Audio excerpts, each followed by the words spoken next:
This episode was brought to you by Slate Black Industries. For M-Lock grips and accessories, visit slateblackindustries.com.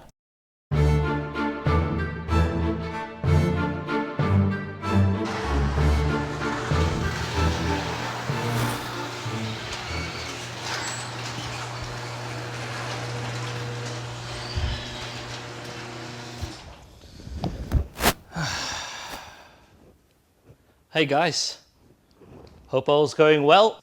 We are going into lockdown. After work every day, I've been filling up on supplies, just trying to get enough stuff to where I don't have to go out for my family.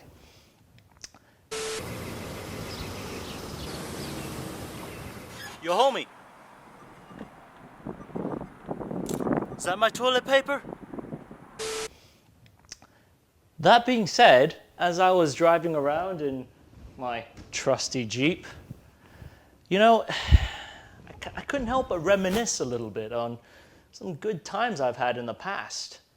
I've actually taken this thing from the East Coast to the West Coast in the United States, up and down the Rockies. We've been from Washington State to Washington, D.C. It's crossed all over Europe. It's been from North Africa all the way to Iceland. I kind of think that's something. I mean, that's something pretty cool.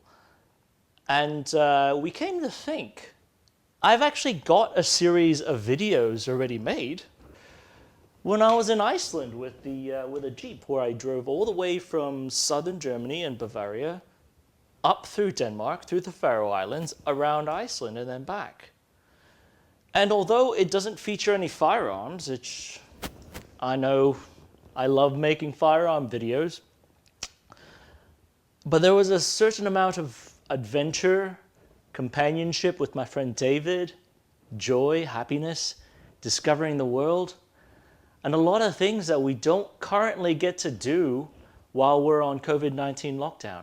But maybe by publishing this, it could bring a little bit of hope and beautiful scenery for you guys to look at and for us to look forward to in the future as we come out of this and start planning our trips and things to do with our friends and family. Anyways, our neighborhood's been pretty quiet. Hope yours will stay the same. We'll see you soon.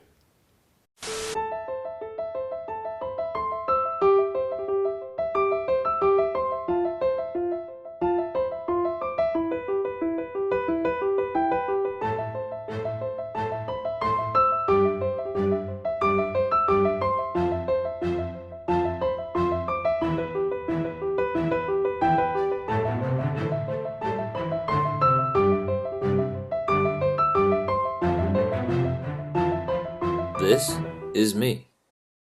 I'm an American soldier stationed in Germany, and as a result, I have my Jeep with me in Europe. In 2012, while I was deployed to Afghanistan, I decided that Iceland was going to be my next conquer. So for the next 5 months I had left in the Afghan mountains, I planned my trip to Iceland via Jeep. February 2013. When I was preparing to leave the war zone, my friend David agreed to come on this epic trip, and the rest was history. We definitely had some rocky paths. The Jeep is more of a desert runner than a cold weather machine. What made things worse was that the timing belt broke 10 days before we left. This almost cut the trip completely. Still, by the time we had to depart, the Jeep was repaired, and we rode off, unknowing that the hardest parts were in front of us. We're going into the great unknown, the northern part of Iceland. We're going to head to the volcano.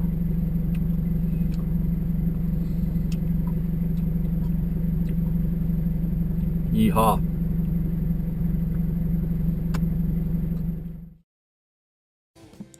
On the first leg, we drove 13 straight hours to the German-Danish border. We took advantage of the high-speed autobahn in Germany. The girl in the car next to us totally took us out. The back seat. Oh yeah? Yeah. You know, that thing records audio too, right? Does it?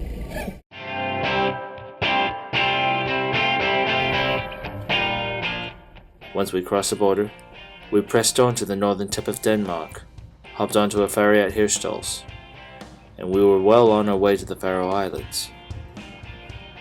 It was the first boat ride with the Jeep. It was a comfortable ride, but the waves were unexpected. We were averaging a drink an hour just to numb our senses, but that backfired a few times, and it almost came back up. Half of the boat was full of overland and off-road enthusiasts. It was easy to network and dig for information that I had left out, which was a lot. I met some Slovakian bikers that I suspect had mafia ties, a Belgian army pathfinder, some Norwegian pensioners who had nothing else better to do. David, he met an Englishman who lost his arm fighting a tiger. Roughly 18 hours later, well into the evening, we landed at Tóshavn port, Faroe Islands.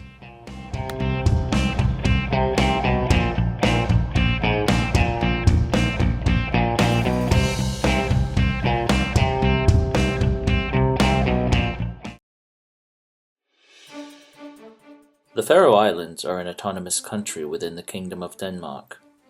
They print their own currency and speak their own language. The word Faroe actually means sheep islands. In fact, at 70,000 strong, the sheep almost outnumber the human inhabitants by 2 to 1. We had a few days on the island chain before we made our final voyage to Iceland. On these few days, we experienced the best and the worst weather that the Faroes could offer. But the bad weather actually meant that we could get some very cool lighting for photography.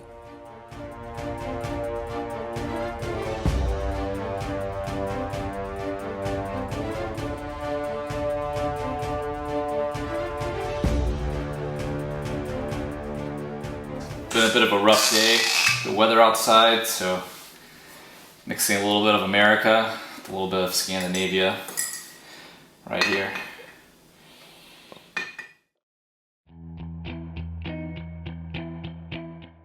And then, the sun came out.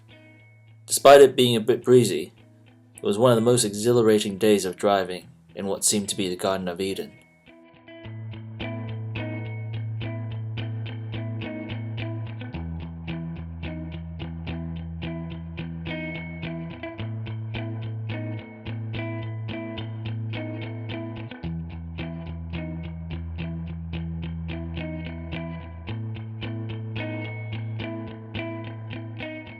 Back in 2007, the National Geographic rated the Faroe Islands against another 111 small island chains.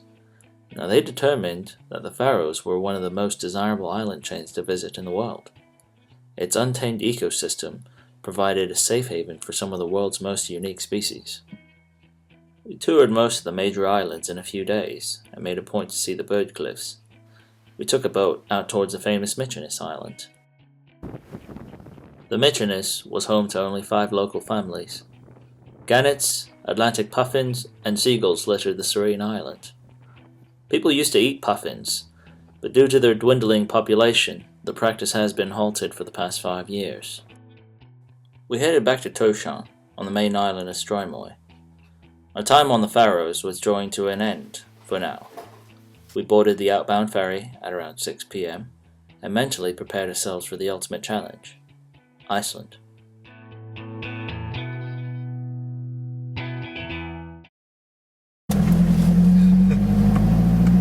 Hey guys, so finally got to Iceland after another 18-hour boat ride. Came in onto Seydisfjordur. Apparently, originally we planned to go out from up north to hit the Ajaka volcano, but weather is blowing in from Canada. Seems like we've got a bit of a storm up north, so we're going to take the southern side instead. Shortly, in a few hours, we will be hitting the Lake of Glaciers, and looking forward to that.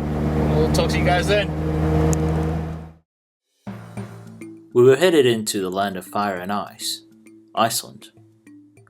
Having already seen the gorgeous Faroe Islands, we expected to be disappointed. Well, we thought wrong. Iceland was a completely different type of grandeur. everywhere we went, there was a different type of terrain that seemed like it was carved from outer space. The plan was simple. We would drive the 828-mile-long Highway 1 with a few detours just to see Iceland's off-road beauty. At Seydisfjordur, we made it down to Jökulsárlón. This was a glacial lagoon where icebergs were born. From there, we would cross through Landmannalaugar, one of the ever-changing landscapes composed of lava fields and glacial rivers. We would then push onwards towards Reykjavik. At Reykjavik, we would stay for a while, relax at the Blue Lagoon, and rejuvenate ourselves for the rest of the trip. From here, we would see the famous Thingvellir National Park, the geyser, and Gullfoss. We would then head up north and pass through Akureyri, the old whaling town, and Mývatn, where the volcanic activity continues to boil water to this day. We'd set up temporary camp at Morguladur, just to see Askja volcano and Dettifoss up north. From there, it'd be a straight shot westbound, back to Seydisfjordur, onto that boat, to Denmark, through the Faroes.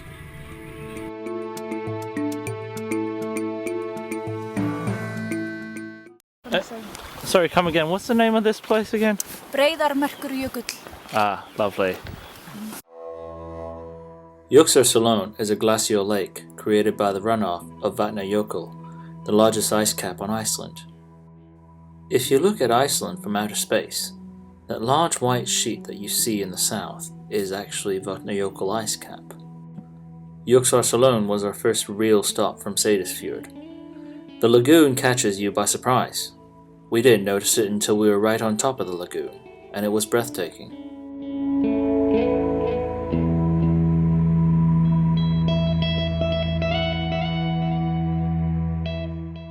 After milling around for a while, we jumped onto a lagoon tour, where a guide would ferry us around to the edge of the glacier on Zodiac boats.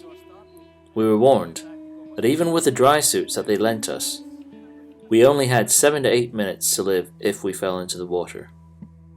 It was hard to believe that we were weaving between ice that had been around for over 1,000 years. That meant that some of this ice was formed when the Holy Roman Empire was still a reigning power in Europe.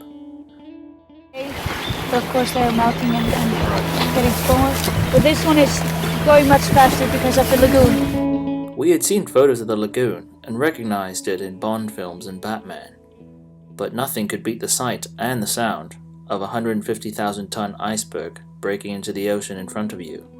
Our guide even fished up a small piece of iceberg and gave it to us.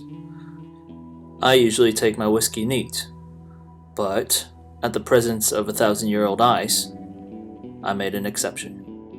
And now our cooler is full of whiskey ice that'll last us for the rest of the tour. Cheers. Cheers to that. So yeah, basically, we have a freaking glacier in the Jeep for the whiskey.